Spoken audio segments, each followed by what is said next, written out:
আমরা ভিডিওর মধ্যে জানো আমরা সুযোগ আমরা হাত পাখার প্রচারণা করছি, হাত পাখার পক্ষে ভোট চাচ্ছি। অনেকে আমাদেরকে বলেন যখন যে হাত পাখার পক্ষে ভোট দিব, মানে আপনারা এমন কিছু কথা বলেন বা অনেকে এমন কথা বলে কেমন যেন যারা হাত পাখার পক্ষে না তারা বোঝায় নামাজ পড়ে না। এটা তাদের একটা অভিযোগ আমাদের কাছে। কিন্তু এই ব্যাপারে আমরা বলবো, দেখেন, ব্যক্তিগতভাবে নামাজ পড়া বা ৫ ওয়াক্ত নামাজ মসজিদে গিয়ে পড়া সেটা একটা গুরুত্বপূর্ণ বিষয়, অবশ্যই এজন্য আপনি নেকি পাবেন।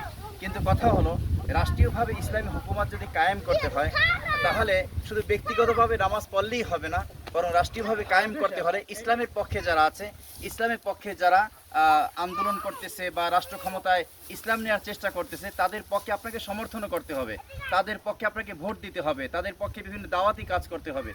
আপনি নামাজ পড়বেন, শুধু নামাজ পড়লেই আপনার সফলতা আসবে না, বরং সাথে সাথে এই বিষয়গুলো খেয়াল করতে হবে। আপনি নামাজ পড়বেন, যদি রাষ্ট্রীয়ভাবে ইসলামী হুকুমত যদি কায়েম না হয়, একটা দিন এমন হয়ে যাবে যে আপনি নামাজ পড়তেই পারবেন না। কারণ অনেক রাষ্ট্রের এমন তথ্য আছে যে সেখানে আজানটা পর্যন্ত দিতে পারে না। বাংলাদেশের মধ্যে বিভিন্ন জায়গা আছে, বিশেষ করে বিভিন্ন কলেজ ইউনিভার্সিটিতে এমন বিভিন্ন সময় ঘটনা ঘটছে যে সেখানে আজান পর্যন্ত দেয়া নিষেধ আছে, ঘুমের ডিস্টার্ব হয়। তো এভাবে আমাদের সমস্ত কাজ বন্ধ করে দিতে পারে। তাই আমাদের কাজে যদি এগিয়ে যেতে হয়, ইসলামী হুকুমত যদি কায়েম করতে হয়, শুধু ব্যক্তিগতভাবে নামাজ পড়লেই হবে না, বরং আপনাকে রাষ্ট্রীয় ক্ষমতা ইসলাম দিয়ে নিতে হবে ইনশাআল্লাহ। আমরা সবাই ইনশাআল্লাহ হাত পাখায় ভোট দেব। কেওড়াবনিয়া পীর সাহেবের হাত পাখা মার্কায় আমরা সকলে ভোট দেব ইনশাআল্লাহ। জন্মদিন পীর সাহেবের সালাম নিন, হাত পাখায় ভোট দিন। 12 তারিখ সারাদিন হাত পাখায় ভোট দিন ইনশাআল্লাহ। আসসালামু আলাইকুম।